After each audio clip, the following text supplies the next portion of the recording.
కనుక జీవితాంతం కృతజ్ఞత కలిగి ఆయన రుణమును తీర్చుకునే పనులు చేయండి, సత్క్రియలు చేయండి, వాక్య సంబంధమైన పనులు చేయండి. వినండి, అడగండి,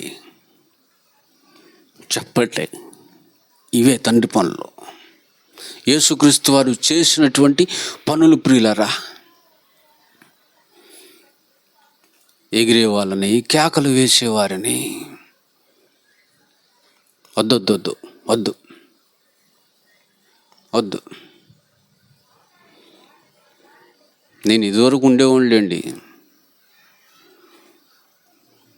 పాపం ఒక ఆమె అయితే వారం వారం తిట్టుకుంటూ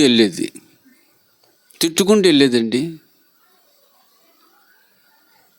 నా బట్టలన్నీ పాడు చేశారు అనుకుంటా తిట్టుకుంటూ వెళ్ళేది. తెలుసుగా శ్రావణామా, నా బట్టలన్నీ పాడు చేశారు. ఎందుకంటే బాగా కొబ్బరి నూనె రాసేవాడు పాస్టర్ గారు. ఒకసారి కొబ్బరి నూనె అయిపోయింది, కొనుక్కోద్దామని వెళ్తే అక్కడ కొబ్బరి నూనె లేదు, ఆనందం ఉంది. ఫోన్ చేశాను, ఆనందం ఉందండి పట్రా అన్నాడు. అయ్యో బాబు, ఏమండి ఆనందం చేసేసాడండి. మరి తిట్టుకుంటూ పోరంటండి. ఏమో గుర్తొచ్చిందామా? నేను నిజం చెప్తాను ప్రియులారా,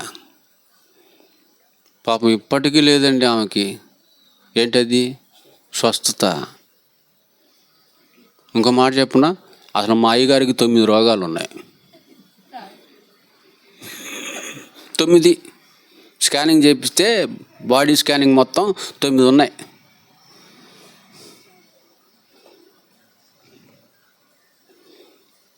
బోడిగుండు మీద ఎంటికలు తెప్పిస్తాను అన్నాడు. పబ్లిక్ సిటీని మా షడ్ కూడా వెళ్ళాడండి.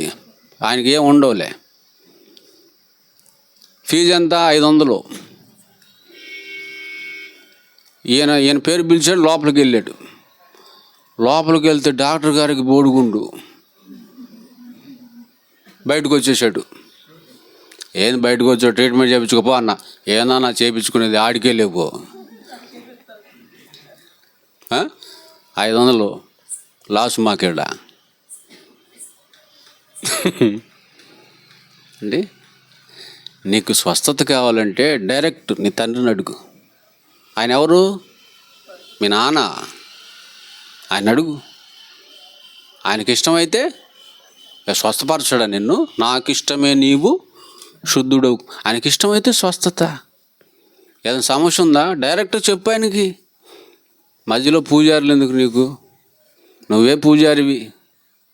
మీరు రాజులైన మీరే రాజులు, మీరే యాజకులు, అంటే మీరే సేవకులు. మా మీద ఎందుకు ఆధారపడి? డైరెక్ట్ అయిపో. స్వతంత్రం ఉంది కదా మీ నాన్న దగ్గర. నీకు అడుగు, నీకేం కావాలో అడుగు, ఇస్తాడు ఆయన. ఈడేంది బిడ్డలు అడిగితే ఈడా? అడగకుండా ఆళ్ళ నెలలు పట్టుకుంటా ఎందుకు ఒకళ్ళ రికమెండేషన్ ఎందుకు నీకు? స్ట్రైట్ ఫార్వర్డ్ ఉండాలి కదా నీకు. కానీ డైరెక్ట్ అయిపో, పని అయిపోద్దండి. ప్రైవేటర్ని పెట్టుకుంటే లోపలికి వెళ్తే 300 అవుతాయి, ప్రైవేటర్ని పట్టుకుంటే 1300 అవుతాయి. ఏది బెటరు? డైరెక్ట్గా వెళ్ళిపోతే ఆఫీసులోకి 300లో అయిపోద్ది పని. పోతే అవదేమో, ఎందుకు డౌటు? అసలు అయిద్దో లేదో. 1000 రూపాయలు మిగిలిపోతాయి కదా. ఎన్ని ఛార్జీలు మిగులుతాయి తెలుసా? అది ప్రియులారా. కనుక జాగ్రత్తగా అర్థం చేసుకోండి. పడేస్తున్నారు ఈ రోజుల్లో, విశ్వాసాలను పడేసి తొక్కేస్తున్నారండి. ఒరి బాబు, ఏమండి నిలబెట్టమన్నాడా పడగొట్టమన్నాడా? కొలసి చదువు అమ్మ. 1:28. కొలసి 28, 1:28. ప్రతి మనిషిని క్రీస్తునందు పర్ఫెక్ట్గా చేసి మహాజ్ఞానంలో నిలబెట్టాలి అంటున్నాడు పౌలు గారు. కానీ పడగొట్టాలంటే ఎట్టండి? వద్దు. వాళ్ళు వెళ్ళరు,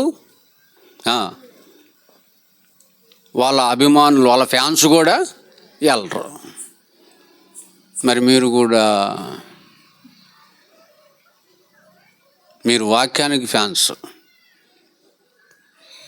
అవునా? మనం ఎవరికి ఫ్యాన్స్? వాక్యానికి. వాక్యం ఎవరు?